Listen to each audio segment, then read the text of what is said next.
सूर्यवंशी यांच्या कुटुंबियांना न्याय देण्यासाठी कोणी धडपडत नाही, परंतु कोणाचं राजकीय अस्तित्व खराब करायचं आणि स्वतःचं राजकीय अस्तित्व कसं निर्माण करण्यासाठी सध्या खटाटोप सुरू आहे।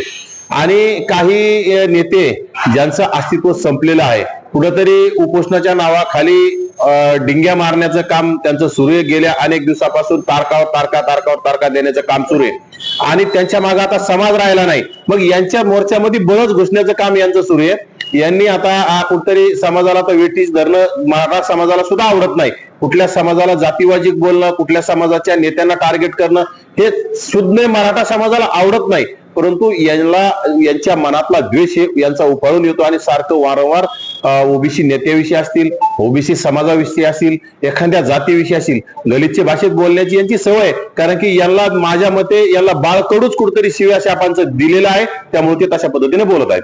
धनंजय मुंडे यांच्यावरती नरेंद्र पाटलांनी आरोप केले, सुद्धा माफ करण्यासाठी ओबीसीचा पाठबळ केले आपण।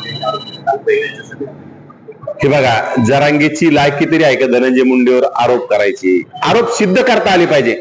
आरोप कुणावरही करता येतो, परंतु एखाद्यावर आरोप करून त्याचं राजकीय अस्तित्व खराब करायचं, राजकीय करिअर खराब करायचं हे अत्यंत चुकीचं आहे ना। माझं ह्या सर्व आष्टीचा जब्या असेल किंवा आमचा छपरी जरांगे असेल, यांना माझं आव्हान आहे की तुम्ही धनंजय मुंडेवरील आरोप तुम्ही सिद्ध करून दाखवा ना। ते जब्या, आष्टीचा जब्या स्वतःचं अस्तित्व निर्माण करण्यासाठी धडपड करतोय। खरं तर ज्या समाजाच्या जीवावर निवडून आला जब्या, त्याच समाजाला जर टार्गेट करत असेल तर येणाऱ्या काळात जब्याचं अस्तित्व संपल्याशिवाय राहणार नाही।